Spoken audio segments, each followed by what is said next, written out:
ఆకలి కేకలు, కష్టం బాధలు చెప్పుకుంటే వినడానికి కూడా లేకుండా చెవిటి వాళ్ళుగా ఉన్నందుకు మేము చాలా బాధపడతా ఉన్నాం, చింతిస్తూ ఉన్నాం. మొక్కజొన్న ప్రత్యామ్నాయ పంటగా వేసుకోండి అని మమ్మల్ని ఊదరగొడితే కదా మా వాళ్ళంతా మొక్కజొన్న వేసింది. ఏంటేదో మా తిప్పలు మేము పడతా అంటే మేము అదో వేసుకుని తిప్పలు పడేవాళ్ళం. 2400 రూపాయలు ఎంఎస్పి ఉంది.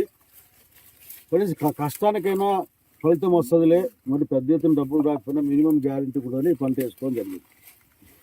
అనంతపురం జిల్లాలో 2 నెలలుగా చూస్తూ ఉన్నాం. ఈ ప్రభుత్వం ఏదైనా ముందుకొచ్చి వాళ్ళు చెప్పిన రేటే, వేరే వాళ్ళు చెప్పిన రేటు కాదు, వాళ్ళు చెప్పిన రేట్ అంటే గవర్నమెంట్ చెప్పిన రేటే ఇచ్చి కొనుక్కుంటారా అని చూసాం.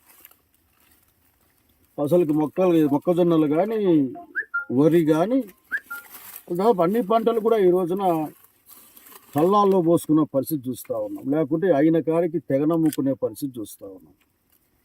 మొక్కజొన్నలు అయితే 1400 నుంచి 1600-1700 దాకా డిపెండింగ్ కానీ పోతూ ఉన్నాం. 1600 స్టాండర్డ్గా, వాటికి కూడా ఇంకా రైతుని బెదిరించి కొనుక్కునే పరిస్థితిని చూస్తూ ఉన్నాం వ్యాపారస్తులు, దళారులు. కాబట్టి నేను కోరేది ఒకటే, మాటలు కాదు, ఆ అమరావతిలో 1000 కోట్ల రూపాయలు తీసుకెళ్ళి నాశనం చేసేది కాదు, రైతాంగాన్ని ఆదుకోవడానికి తక్షణం ధరల స్థిరీకరణకు డబ్బులు కేటాయించండి. 5-6 వేల కోట్లు